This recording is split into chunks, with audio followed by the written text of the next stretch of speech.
আমি যুবকদেরকে অনুরোধ করি, ছোট ভাই, তোমরা এই 14, 15, 16 বছর 20 বছর বয়সে তোমরা কোনো মহিলার সাথে অবৈধ সম্পর্কে লিপ্ত হয়েও না। আমি অনুরোধ করলাম, তোমার জন্য আল্লাহ যে রিজিক রেখেছে তুমি পাবা ইনশাল্লাহ। আস্থা রাখো আল্লাহর প্রতি। আমি যুবতী আমার বোনদেরকে বলতে চাই, বোন, তুমি এই ছেলেদের সাথে তোমার চরিত্র নষ্ট করেও না। তুমি সন্তুষ্ট থাকো। আলহামদুলিল্লাহ, এই দেশের মাটিতে এখনো মানুষ এইটা মনে করে না যে মেয়ের বয়স 30 বছর হলে বিয়ে দেবো, ম্যাচুর হইতে হবে।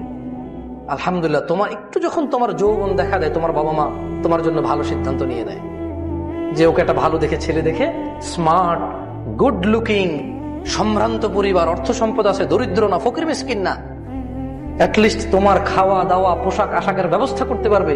তোমার বাবা মা তুমি একটু বড় হলে সে চিন্তা করে একটা তোমার জীবন সঙ্গীর জন্য ওরা কিন্তু তোমার জন্য সময় ব্যয় করে। এটা তোমার নিয়ামত। পৃথিবীর অনেক দেশেই তাদের মেয়েদের নিয়ে এভাবে চিন্তা করে না। আলহামদুলিল্লাহ, বাংলাদেশে তোমার জন্ম, এই দেশে তোমার জন্ম হতে তোমার জন্য এটা অনেক বড় নিয়ামত যে তোমার পিতামাতা তুমি একটু বড় হলেই তোমার জন্য জীবন সঙ্গীর একটা উত্তম ব্যবস্থার পরিকল্পনা করে। তারপর নিজ নিজ ক্ষমতা, নিজ নিজ চয়েস অনুযায়ী তারা চেষ্টা করে তোমার জন্য ভালো একটা ব্যবস্থা করতে। তুমি তোমার পিতামাতার প্রতি কৃতজ্ঞ থাকো। বোন, তুমি অবৈধ সম্পর্কে আসিও না। আকুলু কওলি হাযা ওয়াস্তাগফিরুল্লাহ লি ওয়া লিসাইরিল মুসলিমিনা ওয়াল মুমিনিন ফাস্তাগফিরুহু ইন্নাহু হুয়াল গফুরুর রহিম। সবাই ইস্তিগফার করেন।